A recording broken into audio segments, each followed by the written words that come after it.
നമുക്ക് തുടങ്ങല്ലേ?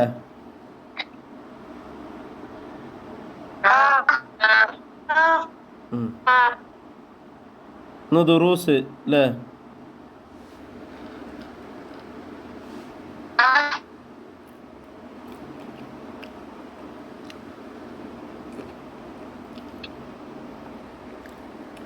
ചോദ്യം 1.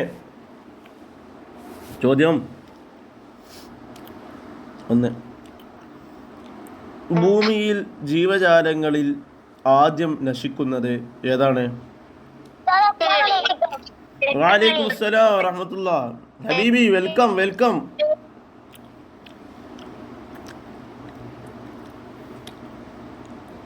ഏതാ?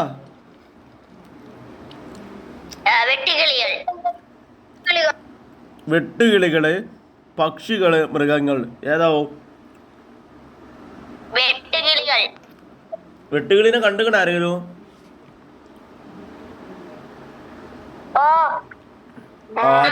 ആരെ കണ്ടത്? തള്ള്, പെരുന്തള്ള്. ആരെ കണ്ട്?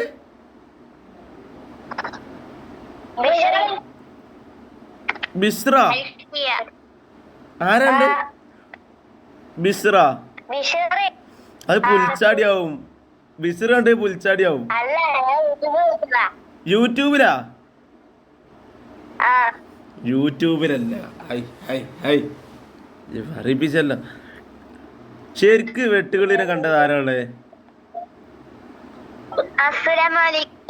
വഅലൈക്കും അസ്സലാം. ശരിക്ക് വെട്ടുകളിനെ കണ്ട ആരാളെ? അൽഫി എവിടുന്ന വെട്ടുകളിനെ കണ്ട്? മദീനത്തെ പള്ളിയിൽ വെച്ച്. അതിന് തുമ്പിക്കൈയൊക്കെ അല്ലേ?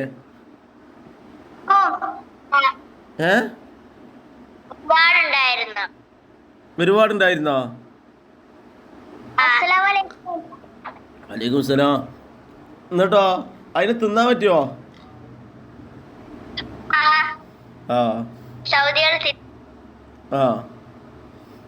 ബിരിയാണി ഒക്കെ വെക്കുമല്ലോ. ബംഗ്ലാദേശ് ഏരിയയില്, നമ്മളെ ഉത്തരേന്ത്യൻ ഭാഗങ്ങളില് കുറച്ചു കാലം മുമ്പ് പാകിസ്ഥാൻ ഭാഗങ്ങളിലൊക്കെ വെട്ടുകളിൻ്റെ രൂക്ഷമായ ശല്യം ഉണ്ടായി. അന്ന് ആളുകൾ ഒന്നായിട്ട് കൃഷിയൊക്കെ നശിപ്പിക്കുക. അങ്ങനെ എന്ത് ചെയ്തു? ആളുകൾ ഒന്നായിട്ട് കൂട്ടത്തോടെ വാരിയിട്ട് അതിനെ ബിരിയാണി വെക്കാനൊക്കെ തുടങ്ങി.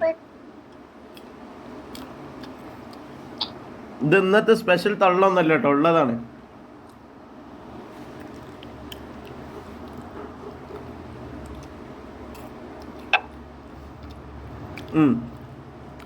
ഈ ഭൂമിയിലെ ജീവജാലങ്ങളിൽ ആദ്യം നശിക്കുന്നത് വെട്ടുകിളിയാണ് അല്ലേ?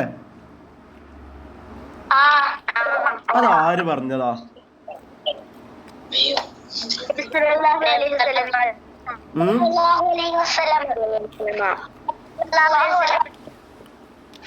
ആ വെട്ടുകിളിയുമായി ബന്ധപ്പെട്ട ഒരു സംഭവം ഉണ്ടായല്ലോ. അതാ ഏത് ഖലീഫയുടെ കാലത്താ?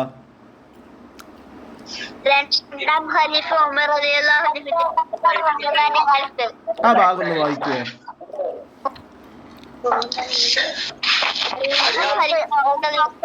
ദുനിയാവിലെ 50,000 വർഷത്തെ ദീർഘമാണ്. തലയുടെ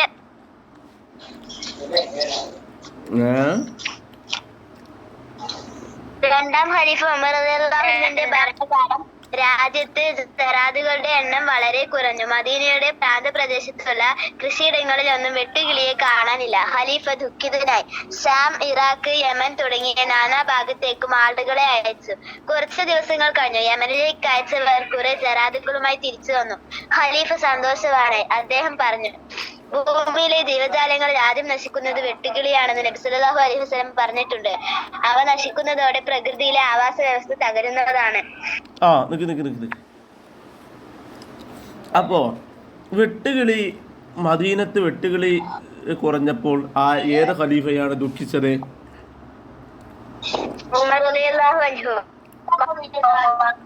റിസ്വാൻ ആരാണ് മദീനയിൽ വെട്ടുകിളി ഇല്ലാതായപ്പോ ദുഃഖിച്ച ഖലീഫ ആരാ?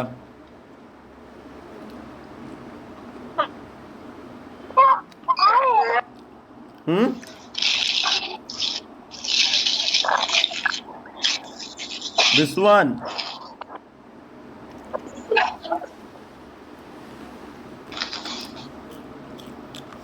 മോനെ റിസ്വാനെ ഒന്ന് വാടാ. റിസ്വാനെ ഒന്ന് വാടാ.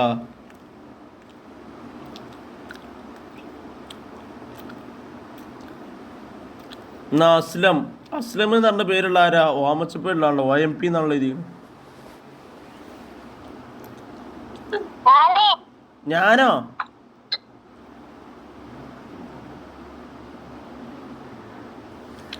ആരാണ് ആള്? പേര്?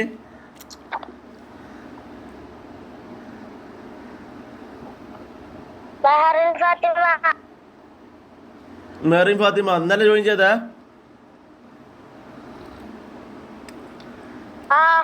എന്നാ മോള് പറയ്, ആരാണ് ദുഃഖിച്ചത്?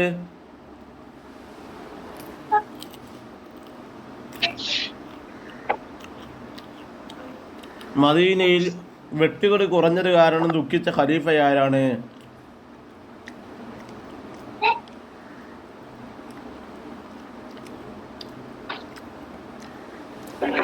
മെറിൻ ഫാത്തിമ, വാമച്ചപ്പ നല്ലൊരു നാടാ. ഉത്തരം പറ.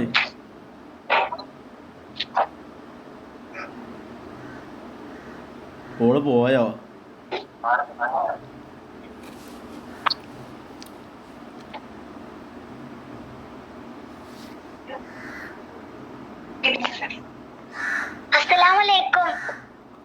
വലൈക്കും സലാം. അങ്ങനെ ഓളും പോയി. ചോദ്യം ചോദിച്ചാൽ ഓള് പോയി. അങ്ങനെ ഇനി അടുത്ത ആളപ്പോൾ ഞാനെ കിട്ടുക. നോക്കാം നമുക്ക്. സൻഹ ഫാത്തിമ, ആരാണ് ദുഃഖിച്ചത്? ഒരു കാക്ക വന്നിങ്ങനെ ഇവിടെ. കാക്ക വന്നപ്പോ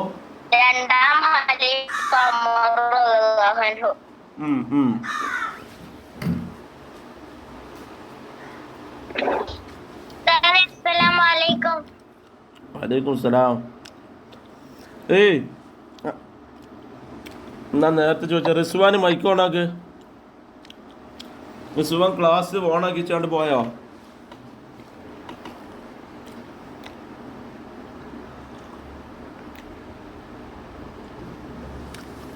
റിസ്വാൻ,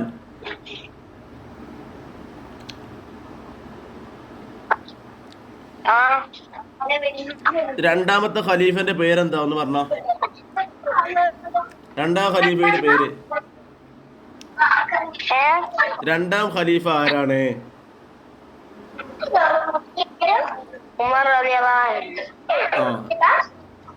ഉമർ റളിയല്ലാഹു അൻഹു എവിടേക്കാണ് അയച്ചത്?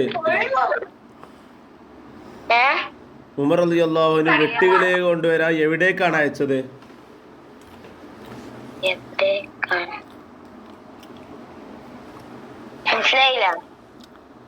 വെട്ടുകിളിയെ കൊണ്ടുവരാൻ കുറെ നാട്ടിൽ അയച്ചില്ലേ? എവിടേക്കാ അയച്ചത്?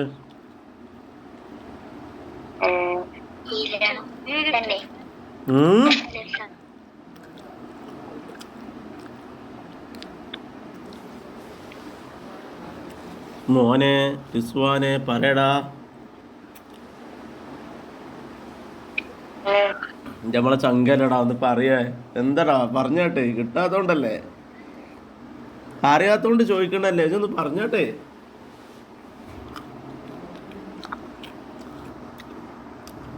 എടാ മോനെ റിസ്വാനെ പറയടാ മോനെ.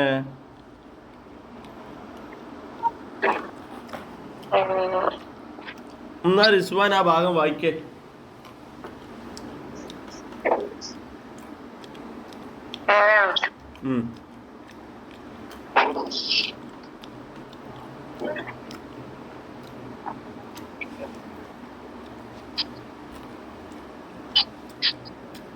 ഹന്ന കേവി, ഹന്ന കേവി.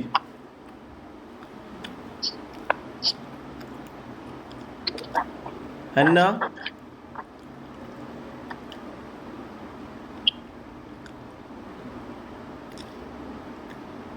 ഹന്ന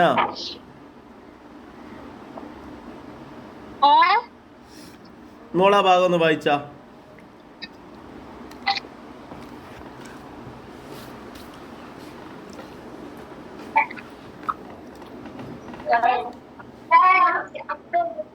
ആരും വായിക്കണില്ലല്ലേ റബ്ബെ. എന്നാ റുഷ്ത വായിക്ക.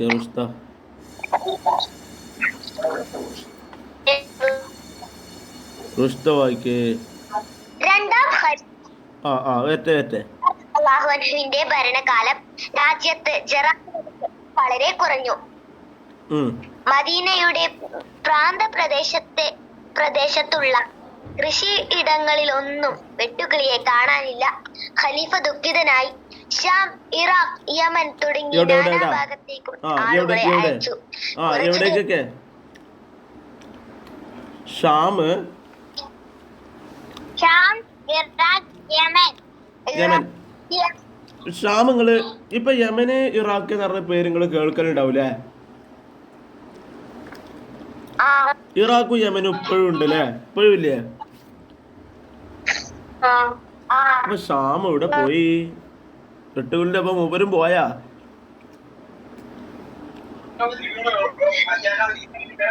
ഷാമാണ് സിറിയ എന്ന് പറയിപ്പോ.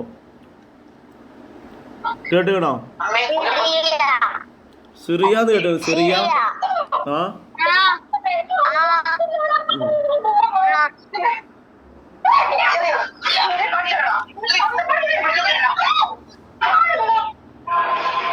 അപ്പോ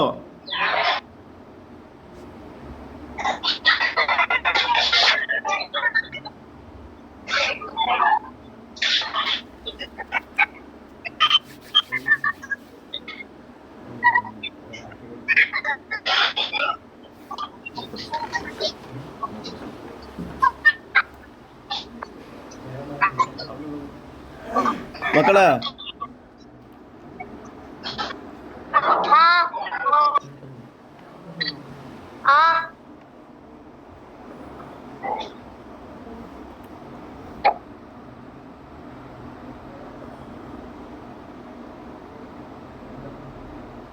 ഇവിടെ എന്ത് എഴുതിയിട്ട് റെഡി ആവാത്ത? ആരൊക്കെ എഴുതി കളിക്കണ്ടല്ലോ റബ്ബേ. ബോർഡ് കിട്ടിയാ വരക്കണ കുട്ടികളാണ്.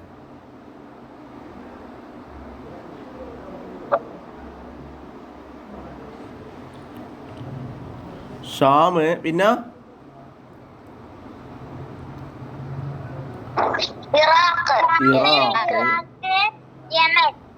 ഇത് ഈന്നാണ് ട്ടാ.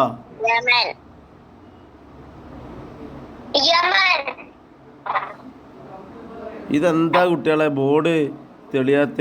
ഹൈ ഹൈ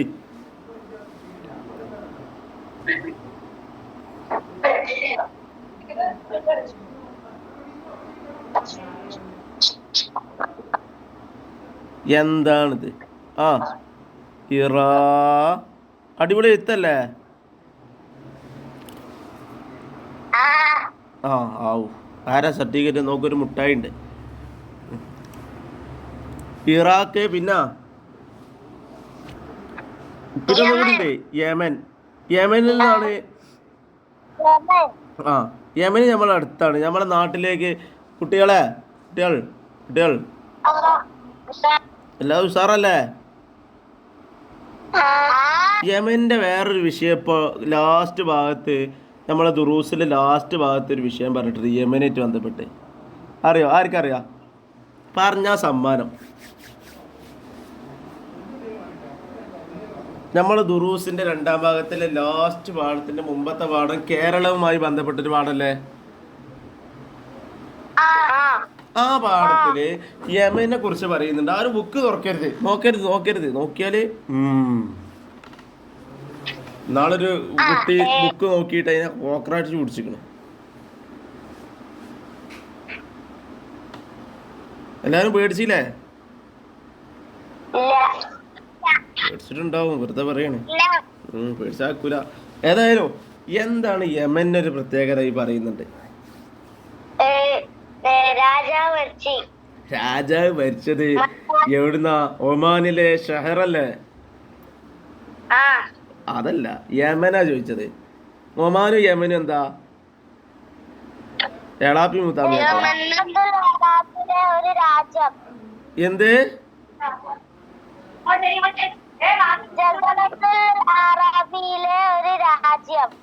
അതല്ല ഞാൻ പറയട്ടെ. കേരളത്തിലേക്ക് വന്നു. അവരെ നോക്കിയാണ്ട് പറഞ്ഞാല് മൂക്ക് മൂക്ക് മൂക്ക് കേരളത്തേക്ക് വന്നു. എന്ത് ആര് ഹന്നെന്താ പറഞ്ഞ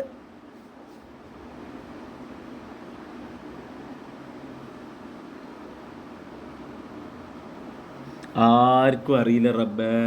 ലാസ്റ്റ് പാടാണ്. ഞാൻ പറയട്ടെ പറയട്ടെ പറയട്ടെ ഇപ്പൊ പറയും പറയണേ. എല്ലാരും റെഡി അല്ലേ?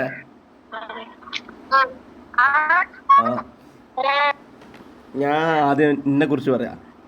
ഞാന് ഞങ്ങളെ നാട് എന്ന് പറഞ്ഞൊരു സംഭവമാണ്. ഞങ്ങളെ നാട് ഒരു സംഭവമാണ്.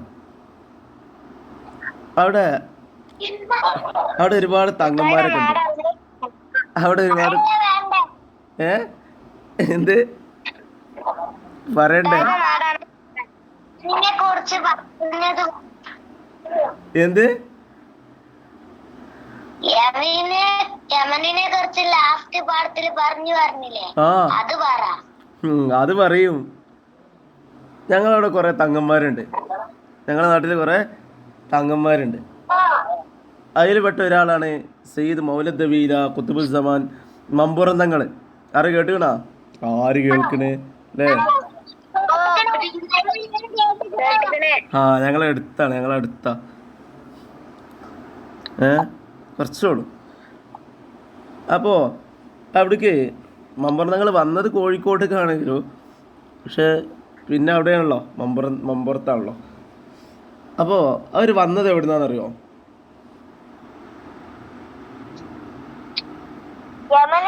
അവര് വന്നതാണ് യമൻ. റുഷ്ദേ ഇപ്പൊ മനസ്സിലായി എന്തിനാ ഇതൊക്കെ എന്നെ കുറിച്ച് പറഞ്ഞത്?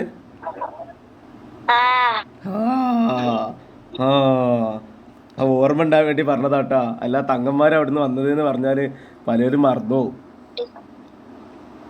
മനസ്സിലായ? അപ്പോ സയ്യിദന്മാര് വന്ന 2 സ്ഥലങ്ങളുണ്ട്.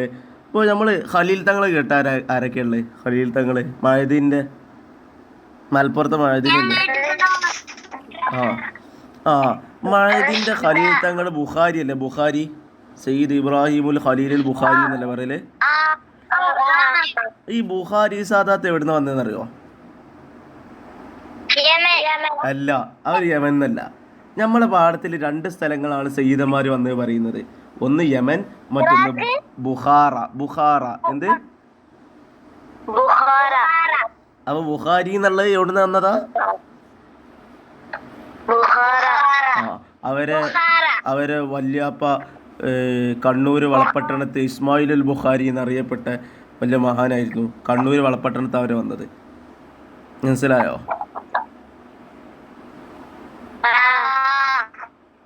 അപ്പോ ഇനി മറക്കുവോ? കേരളത്തിലേക്ക് സയ്യിദന്മാരെത്തിയ സ്ഥലം എവിടെ?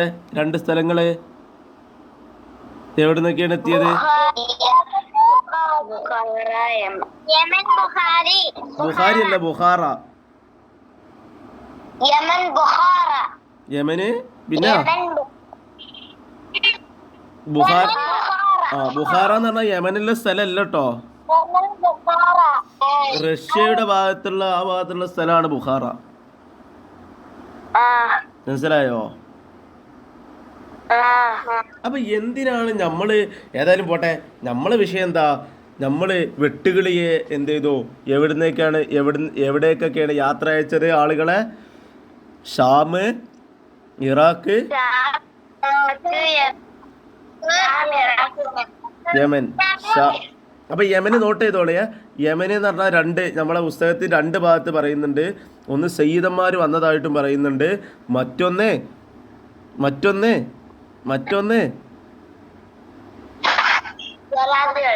ജറാദുകളുമായി ബന്ധപ്പെട്ട് ഉമർ റളിയല്ലാഹു അൻഹു പല നാടുകളിലേക്ക് അയച്ച ഒരു നാടാണ് ഏത്? യമൻ.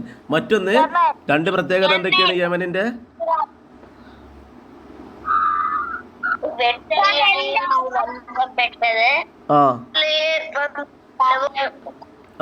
കേരളത്തിലേക്ക് സാദാത്യങ്ങൾ വന്നത്. അപ്പൊ അതാണ്. ഏതായാലും നമ്മൾ ഈ വെട്ടുകിളി എന്ന് പറഞ്ഞപ്പോ എന്താ?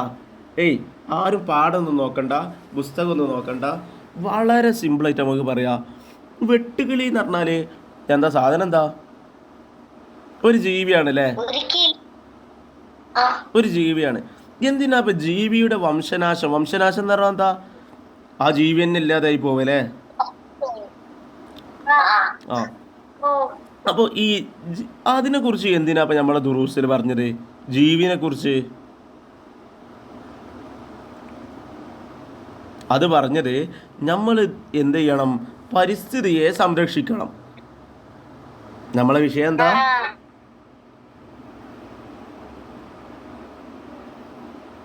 വെട്ടുകിളിയുമായി ബന്ധപ്പെട്ട വിഷയം എന്താ? അപ്പൊ ഉമർ റളിയല്ലാഹു അൻഹുവിന്റെ കാലഘട്ടത്തിൽ വെട്ടുകിളിയെ കൊണ്ടുവന്ന നാട്ടുകാരാരാ? എവിടെ പോയി വന്നവരാ വെട്ടുകിളിയെ കൊണ്ടുവന്നത്? അല്ല, കൊണ്ടുവന്നത് എവിടുന്നാ? കൊണ്ടുവന്നത് എവിടുന്നാ? കൊണ്ടുവന്നത് കൊണ്ടുവന്നത് യമനും ഇറാഖും ഉണ്ടോ? എവിടുന്നാണ് ഈ വെട്ടുകിളിയെ പറഞ്ഞയച്ചതല്ല ചോദിക്കണേ. വെട്ടുകിളിയെ കൊണ്ടുവന്നില്ല ഒരു ടീം. അത് എവിടെ പോയാലാ? യമൻ. എവിടെ പോയാലാണ്? ഇറാഖിൽ നിന്നുണ്ടോ? പിന്നെ എവിടെ ഉള്ളവരാണ്? യമൻ അല്ലേ? എന്നാൽ എവിടേക്കൊക്കെ ആളെ വിട്ടു? Sham, Iraq, Yemen. ഇതിൽ ഈ യമന് രണ്ട് പ്രത്യേകത നമ്മൾ പറഞ്ഞു. ഒന്ന്, ഉമർ റളിയല്ലാഹു അൻഹു പക്ഷികളെ, ഈ വെട്ടുകിളിയെ അന്വേഷിക്കാൻ വേണ്ടി വിട്ട ഒരു സ്ഥലമാണ് ഈ യമന്. അതേപോലെ മറ്റൊന്ന്, നമ്മളെ സയ്യിദന്മാര്, തങ്ങന്മാര് വന്നത് എവിടുന്നാണ്? ആ, സയ്യിദുമാര് വന്നതും യമനിൽ നിന്നാണ്. ഓക്കെ അല്ലേ?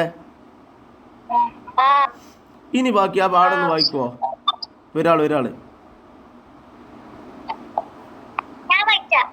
ആ, ആരാ? ഞാന്.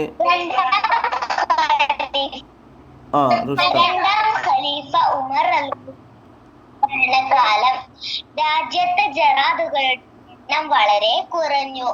മദീന പ്രാന്ത പ്രദേശത്തുള്ള കൃഷിയിടങ്ങളിലൊന്നും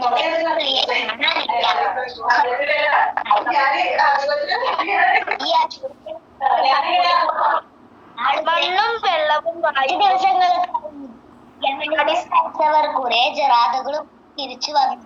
ഖലീഫ സന്തോഷവാനായി. അദ്ദേഹം പറഞ്ഞു, ഭൂമിയിലെ ജീവജാലങ്ങളിൽ ആദ്യം നശിക്കുന്നത് വെട്ടുകിളിയാണെന്ന് നബി സല്ലല്ലാഹു അലൈഹി വസല്ലമ പറഞ്ഞിട്ടുണ്ട്. അവ നശിക്കുന്നത് അവിടെ ഒരു ചോദ്യം. ഭൂമിയിലെ ജീവജാലങ്ങളിൽ ആദ്യമായി നശിക്കുന്നത് വെട്ടുകിളികളാണ് എന്ന് സന്ദർഭം വിവരിക്കാൻ വന്നാൽ നിങ്ങൾ എന്ത് ചെയ്തും?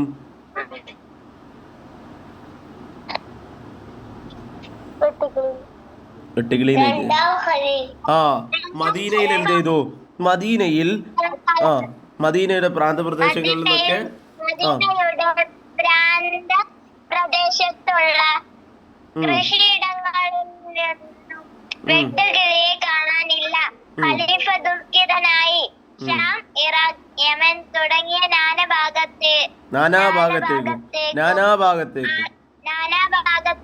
നാനാഭാഗത്തേക്കും ആളുകളെ അയച്ചു. കുറച്ചു ദിവസങ്ങൾ കഴിഞ്ഞു. യമനിൽ കഴിച്ചവർ കുറെ ജറാദുകളുമായി തിരിച്ചു വന്നു. ഖലീഫ സന്തോഷവാനായി. അദ്ദേഹം പറഞ്ഞു, ഭൂമിയിലെ ജീവജാലങ്ങളിൽ ആദ്യം നശിക്കുന്നത് ജറാദുകളാണെന്ന് നബി സല്ലല്ലാഹു അലൈഹി വസല്ലമ പറഞ്ഞിട്ടുണ്ട്. അപ്പോ ആ സന്ദർഭം മനസ്സിലായില്ലേ വിഷയം? അതിന്റെ മാർക്കിനനുസരിച്ച് കൂട്ടിയും കുറച്ചൊക്കെ ചെയ്തിട്ടാ ഇൻഷാല്ലാ. പിന്നെ അതിന്റെ ശേഷമുള്ള റുഷ്ദ വായിക്കുമോളെ. നാം താമസിക്കുന്ന പരിസരമാണ് നമ്മുടെ പരിസ്ഥിതി. മണ്ണും വെള്ളവും വായുവും പ്രകൃതിയിലെ അടിസ്ഥാന ഘടകങ്ങളാണ്. കുന്നും മലയും കാടും തായ്വരയും തോട്ടങ്ങളും വയലുകളും കടലും പുഴയും എല്ലാം പരിസ്ഥിതിയുടെ ഭാഗമാണ്. ജീവികളും സസ്യങ്ങളും മനുഷ്യരും അതിൽ ഉൾപ്പെടുന്നു. പ്രകൃതിയെ ഒരുക്കിയതും ജീവജാലങ്ങളെ സൃഷ്ടിച്ചതും അല്ലാഹു തആലയാണ്. മനുഷ്യർക്ക് വേണ്ടിയാണ് അല്ലാഹു തആല ഇവയെല്ലാം സൃഷ്ടിച്ചത്. ഖുർആൻ പറയുന്നു, ഹുവല്ലദീ ഖലഖ ലക്കും മാ ഫിൽ അർളി ജമീഅ. ഹുവല്ലദീ ഖലഖ ലക്കും മാ ഫിൽ അർളി ജമീഅ. എന്താണ് അർത്ഥം? ഇപ്പൊ പറയും. അതാ വായിക്ക്. ഭൂമിയിലുള്ള എല്ലാം നിങ്ങൾക്ക് വേണ്ടി സൃഷ്ടിച്ചത് അവനാണ്. അപ്പൊ ഭൂമിയിലുള്ളത് മുഴുവൻ സൃഷ്ടിച്ചത് ആർക്ക് വേണ്ടിയാണ്? ഇനി നമ്മളെ പാഠത്തിന്റെ ഒരു കോല നോക്കിയിട്ട് നേരെ തുടങ്ങുന്നത് ഈ മനുഷ്യർക്ക് വേണ്ടിയാന്ന് പറഞ്ഞിട്ട്, പക്ഷേ അത് ചൂഷണം ചെയ്യാൻ പാടില്ല അല്ലേ? പിന്നെ അതിൽ പറയുന്നത് ദൂർത്ത് എന്നാൽ എന്താണ് അത് പറയുന്നുണ്ട് അല്ലേ നമ്മളെ പാഠത്തില്. അടുത്ത പാരഗ്രാഫ് വായിക്കുമോളെ. അപ്പൊ ഈ ഭാഗത്ത് എന്ത് ചെയ്യണം? ഹുവല്ലദീ ഖലഖ ലക്കും മാ ഫിൽ അർളി ജമീഅ. എന്താ ആയത്ത് എല്ലാവരും ഒന്ന് പറയും. ഹുവല്ലദീ ഖലഖ ലക്കും മാ ഫിൽ അർളി ജമീഅ.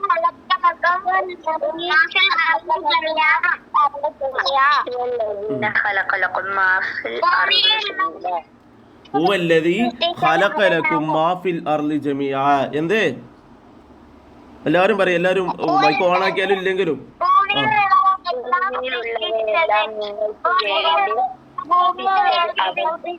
അപ്പൊ എല്ലാവരും അടിവരടി എല്ലാവരും പഠിക്കണം. നാളെ ചോദിക്കും. നാളെ അത് ചോദിക്കും. ആ ആയത്തും അതേപോലെ അർത്ഥം നാളെ വീഡിയോ ഓണാക്കി ചോദിക്കും. ഒരാളും ഒരു അരിഫ്ലാമ് പോലും വിടാതെ പറയണം. എല്ലാം റെഡി അല്ലേ? സെറ്റ് അല്ലേ? സെറ്റ് അവര് അടുത്തത് ബാക്കി വായിക്കും.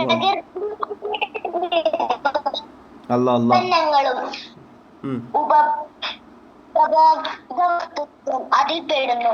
പ്രകൃതി സംരക്ഷണം സത്യവിശ്വാസികളും അനാവശ്യമായി മരങ്ങൾ മുറിക്കരുത്, കാട് നശിപ്പിക്കരുത്, കുന്നുകൾ ഇടിച്ചു നിരത്തി വയലുകളും പുഴകളും തോടുകളും മലിനമാകും. കീടനാശിനികളും രാസവസ്തുക്കളും അമിതമായ ഉപയോഗം മണ്ണിനെയും ജലസ്രോതസ്സുകളെയും നശിപ്പിക്കും, പരിസ്ഥിതിയെ അസന്തുലിതമാക്കും. അതിനാൽ അസന്തുലിതാക്കുക എന്താ അറിയോ?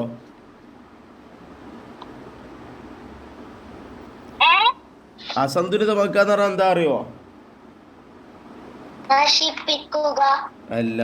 ഇപ്പൊ നമ്മള് ഒരു ത്രാസില് രണ്ട് സാധനങ്ങൾ ഇട്ട് അത് ഒരേപോലെ നിന്നാലല്ലേ കറക്റ്റ്? എന്നാൽ ഒരു ഭാഗം അങ്ങോട്ടും ഒരു ഭാഗം ഇങ്ങോട്ടും ആയാലും ആ ത്രാസ് നേർക്കാണോ? അപ്പൊ നമ്മളെ ഭൂമി അങ്ങനെ ആയാലോ? നമ്മളെ ഭൂമിക്ക് അപകടം സംഭവിക്കൂലേ? നമുക്കൊന്നും ഇവിടെ ജീവിക്കാൻ കഴിയില്ല. ഇൻഷാ അല്ലാ. ബാക്കി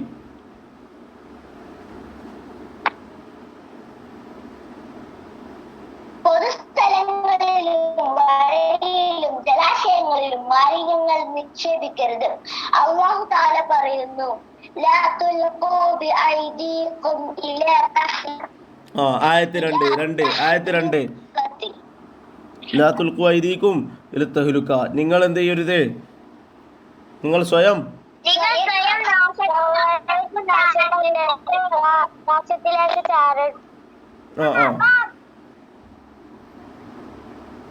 പിന്നെ തണൽ മരങ്ങളും വൃക്ഷങ്ങളും നട്ടുപിടിപ്പിക്കൽ സുന്നത്താണ്. അപ്പൊ തണൽ മരങ്ങളും അപ്പൊ അവിടെ നമുക്ക് ഈ പാടത്തുനിന്ന് കൂടുതലൊന്നും ചോദ്യം വരൂല മക്കളെ.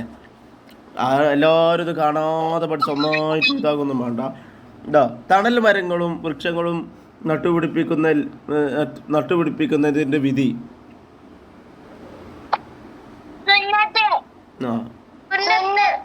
സുന്നത്ത്. അപ്പൊ ഈ പാഠത്തിലെ ആയത്തുകൾ ഞാൻ നാളെ ചോദിക്കും. അതേപോലെ ഇങ്ങനത്തെ പ്രധാനപ്പെട്ട കാര്യങ്ങളൊക്കെ ചോദിക്കും. മനസ്സിലായില്ലേ? ഫുൾ ആയത്തും ചോദിക്കും. ഇനി വായിക്കാത്ത ഭാഗങ്ങളിലും ഉള്ള ആയത്തുകളൊക്കെ അർത്ഥം ചോദിക്കും. അതേപോലെ അതിലുണ്ട് മണ്ണ്, പുല്ല്, വെള്ളം, തീ അല്ലേ? ആ, അത് മൂന്നും എന്ത് ചെയ്യും? അത് പൊതു മുതലാണ്. അത് തടയാൻ പറ്റുമോ? എന്റെ വീട്ടിലെ വെള്ളം മറ്റുള്ളവർക്ക് കൊടുക്കാതിരിക്കാൻ പറ്റുമോ? തീ കൊടുക്കാതിരിക്കാൻ പറ്റുമോ? പുല്ല് കൊടുക്കാതിരിക്കാൻ പറ്റുമോ? അപ്പൊ ഈ മൂന്ന് കാര്യങ്ങളെ കുറിച്ച് ഏതൊക്കെയാണ് ആ പൊതു മുതൽ, മറ്റുള്ളവരെ തൊട്ട് തടയാൻ പറ്റാത്ത പൊതു മുതൽ ഏതൊക്കെയാണ് എന്ന് ചോദ്യം നാളെ ചോദിക്കും. അത് പരീക്ഷയ്ക്ക് വരാൻ സാധ്യതയുള്ളതാണ് കേട്ടോ. ഇൻഷാ അല്ലാ.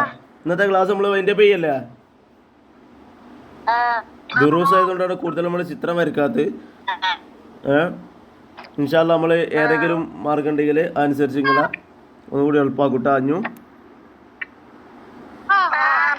എല്ലാരും സെറ്റല്ലേ? എല്ലാവർക്കും മനസ്സിലാവണ്ടോ? മനസ്സിലാവണ്ടോ? ഇൻഷാ അല്ലാ മനസ്സിലാകാതൊക്കെ ഉണ്ടെങ്കിൽ ചോദിക്കണം കേട്ടോ. ആയിക്കോട്ടെ. നിങ്ങൾക്ക് മദ്രസക്ക് പോകാൻ നേരം വൈകിക്കണേ. ഇൻഷാ അല്ലാ ബാങ്ക് കൊടുക്കാനായി ചെയ്തു. ഇൻഷാ അല്ലാ. അസ്സലാമു അലൈക്കും. ആരാ ഒരാൾ ഇത് പരീക്ഷിക്കണ്ടേ? ആ, എന്നായിക്കോട്ടെ.